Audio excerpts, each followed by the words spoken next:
For the past 11 years, this peacekeeping mission in Darfur has seen both success and bloodshed. But the UN Security Council is now looking to reduce boots on the ground. It says the mission is too expensive, the focus too broad. At one point, 16,000 blue helmets patrolled Sudan's most troubled areas. But budget cuts approved by the Security Council has seen that number fall. The latest plan is for the number of troops to be reduced by about half to roughly 4,000, and the police force by a quarter to around 1,800. In 2003, the war in Darfur began. Rebel groups accused the Sudanese government of oppression. About 300,000 people died in the conflict, with nearly 2.5 million displaced. Entire communities now live in refugee camps. A joint effort between the UN and African Union, the UNAMID mission took over Darfur's peacekeeping in 2007.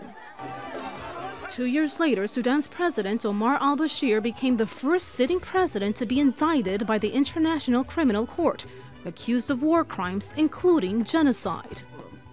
I say to those victims and their families who continue to long for justice in Darfur, do not despair and do not abandon hope. The downsizing plan would limit the mission's area of operation to 13 sites around Darfur's Jebel Mara, the mountainous area where there's been intense fighting.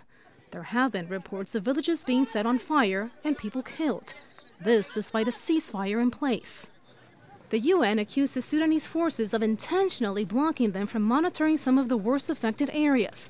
But the government insists the conflict in Darfur is over and would like to see the UN peacekeepers leave Sudan over the next 2 years. Katia, Lopez, Hodoyan, Al Jazeera.